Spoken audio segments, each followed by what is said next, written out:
दोस्तों, जैसे Hindi, English, Gujarati, Marathi language होती है, उसी तरह चार्ट की भी एक लैंग्वेज होती है। चार्ट आपके साथ बातें कर सकता है, पर जरूरी है कि आपको उसे रीड करना आना चाहिए।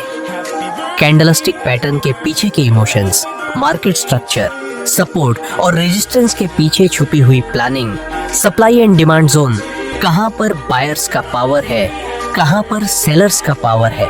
हर एक मूव कुछ ना कुछ बोलता है कि आगे क्या हो सकता है। बस आपको ध्यान से उसको रीड करने की जरूरत है।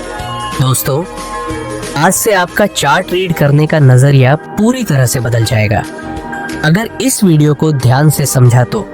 जैसे यहाँ आप देख सकते हैं, मार्केट अभी लोअर लो और लोअर हाई के स्ट्रक्चर में नीचे आ रहा है। यहाँ डाउन ट्रेंड है, तो आपको सिर्फ और सिर्फ सेलिंग की अपॉर्चुनिटी फाइंड करनी है।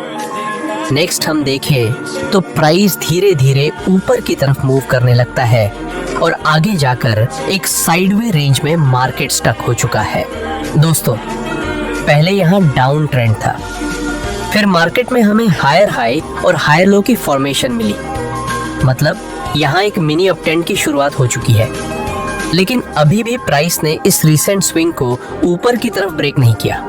अगर ये मिनी अप ट्रेंड इस स्विंग को ब्रेक करके ऊपर की साइड जाता है, तभी हम इसको प्रॉपर अप ट्रेंड कंसीडर कर सकते हैं। लेकिन फिलहाल तो ये on and over downtrend ही है। लेकिन हम ये मिनी अप ट्रेंड को भी इग्नोर नहीं कर सकते, इसलिए हम ये दो पॉइंट को टच करके एक स्मॉल ट्रेंड लाइन ड्रॉ कर देंगे, जो कि आगे ब्रेक भी हो चुकी है। अगर आप supply zone and demand zone देखें तो प्राइस को नीचे आने में सिर्फ कुछ कैंडल का टाइम लगा, लेकिन ऊपर जाने में बहुत सारी कैंडल का टाइम लगा। मतलब इस जगह पर अभी सप्लाई ज्यादा है। सप्लाई ज्यादा है तो संभावना रहती है कि प्राइस नीचे गिरे, लेकिन चाहे कुछ भी हो, अभी तो मार्केट साइडवे रेंज में है, इसलिए कोई भी ट्रेड लेने में हमें इंटरेस्ट नहीं। हम इंतजार करना पसंद करेंगे।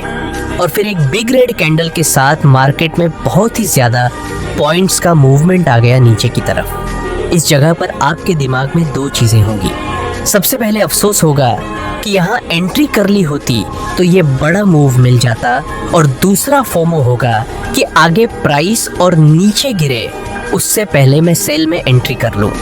लेकिन मैं आपसे कॉमन सेंस का क्वेश्चन करता हूँ, आप ही बताइए, जिन जिन लोगों ने यहाँ सेल में एंट्री की होगी, उन लोगों को बहुत ही जल्दी प्रॉफिट हो गया होगा सिर्फ एक कैंडल में।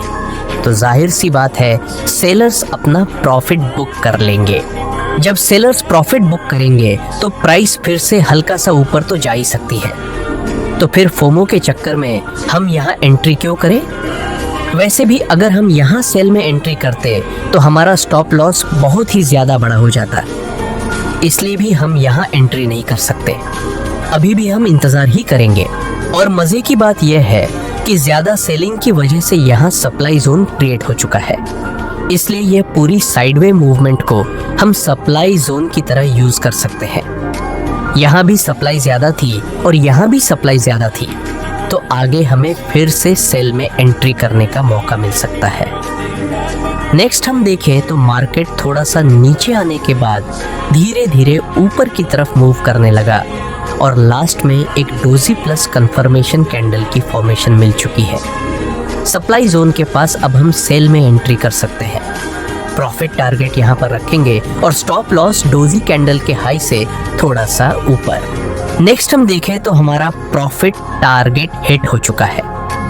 दोस्तों, ये जरूरी नहीं कि हमारा प्रॉफिट टारगेट हिट हो गया, जरूरी ये है कि हमने इस जगह पर सेल में एंट्री क्यों नहीं की।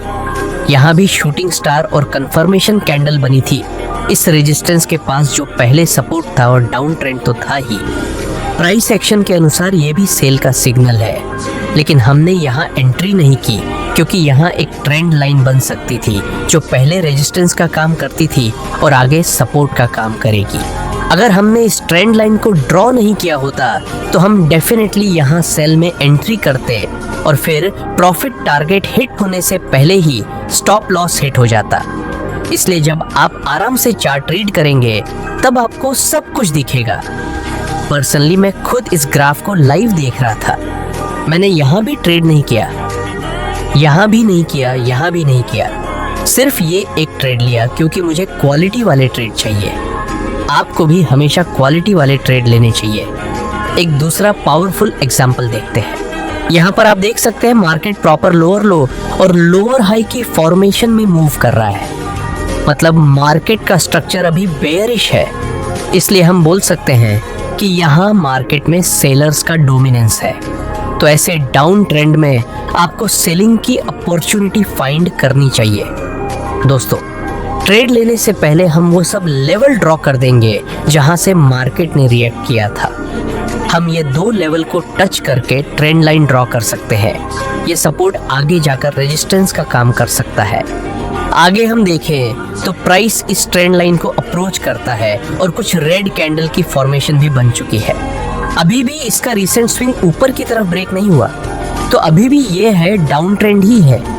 ऊपर से यहाँ ट्रेंड लाइन का रेजिस्टेंस और ये इम्पोर्टेंट रेजिस्टेंस भी, ये 2 इम्पोर्टेंट लेवल के पास हमें बेयरिश कैंडल की फॉर्मेशन मिली और ट्रेंड भी डाउन का है। अगर हम यहाँ सेल में एंट्री करेंगे तो हमारा स्टॉप लॉस बहुत ही स्मॉल रहेगा और प्रॉफिट टारगेट इस सपोर्ट के पास, मतलब प्रॉफिट टारगेट बड़ा रहेगा। क्या हमें यहाँ सेल में एंट्री कर लेनी चाहिए? नहीं, डाउन ट्रेंड है। ट्रेंड लाइन के पास बेयरिश कैंडल की फॉर्मेशन मिली, फिर भी आपको सेल में एंट्री नहीं करनी चाहिए। यहाँ क्यों एंट्री नहीं करनी चाहिए? इसका रीज़न जानने के लिए आपको करेक्टिव और इम्पल्सिव मूव का छोटा सा कॉन्सेप्ट समझना चाहिए।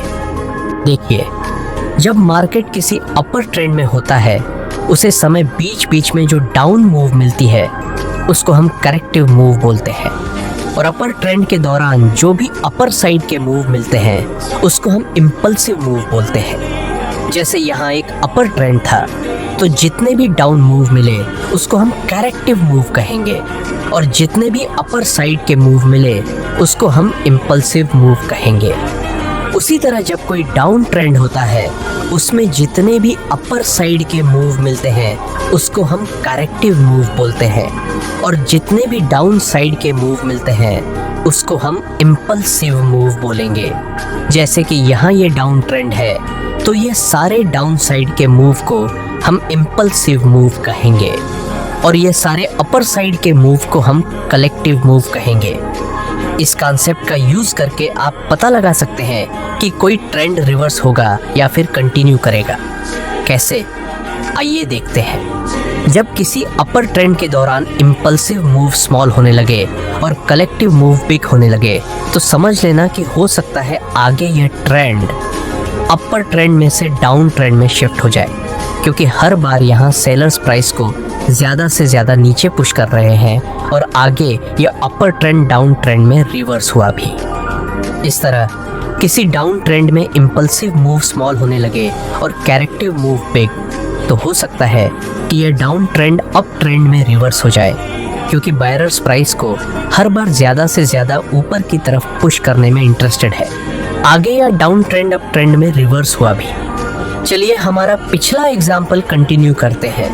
यहाँ आप देख सकते हैं पास्ट में इम्पल्सिव मूव बिग बन रहे थे एंड करेक्टिव मूव स्मॉल, लेकिन इस बार ये करेक्टिव मूव बहुत ही ज़्यादा बड़ा बन चुका है पिछले सब करेक्टिव मूव के कंपैरिजन में। तो हो सकता है ये डाउन ट्रेंड अब एंड हो जाए और एक अप ट्रेंड देखने को मिले।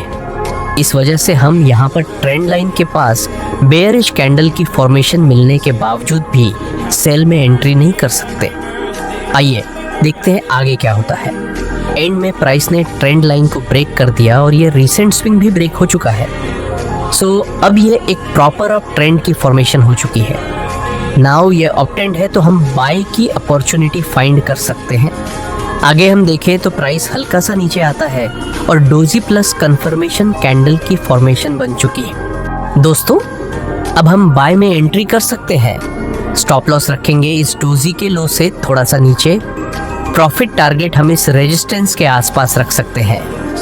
आपको क्या लगता है, हमारा स्टॉप लॉस हिट होगा या फिर प्रॉफिट टारगेट? फाइनली हमारा प्रॉफिट टारगेट कंप्लीट हो चुका है। नेक्स्ट आप देख सकते हैं यहाँ पर 3 ब्लैक क्रो कैंडल का निर्माण हुआ। 3 ब्लैक क्रो जो कि बेरिश कैंडलस्टिक पैटर्न है, लेकिन हम सिर्फ कैंडलस्टिक पैटर्न को देखकर यहाँ सेल में एंट्री तो नहीं कर सकते, क्योंकि ऑलरेडी यहाँ पर एक अपर ट्रेंड है। इसीलिए हम सिर्फ और सिर्फ बाय करने की प्लानिंग कर सकते हैं। नेक्स्ट, एक बार फिर से इस अपर ट्रेंड के दौरान हमें डोजी प्लस कंफर्मेशन कैंडल की फॉर्मेशन मिली। क्या हम फिर से यहाँ पर बाय में एंट्री कर सकते हैं? बिल्कुल कर सकते हैं। प्रॉफिट टारगेट हम इस रेजिस्टेंस के आसपास रखेंगे, जो पहले भी एक बार रेजिस्टेंस था। इसमें हमारा स्टॉप लॉस भी स्मॉल रहेगा और प्रॉफिट टारगेट भी स्मॉल रहेगा। नेक्स्ट, दूसरी बार भी हमारा टारगेट कंप्लीट हो चुका है। दोस्तों, इस तरह से अगर आप स्मार्ट ट्रेडिंग करेंगे डिसिप्लिन और आपके दुश्मन ग्रीड और फियर को साइड रखकर, तो आप एक दिन जरूर प्रॉफिटेबल ट्रेडर बन सकते हैं। आई होप कि आपको चार्ट ट्रेडिंग की टेक्निक अच्छे से समझ में आई होगी।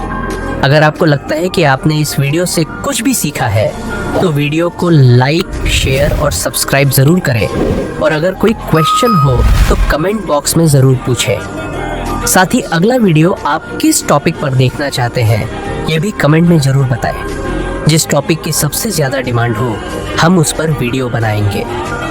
वीडियो देखने के लिए आप सभी का बहुत बहुत धन्यवाद। मिलते हैं अगले वीडियो में। तब तक के लिए जय हिंद।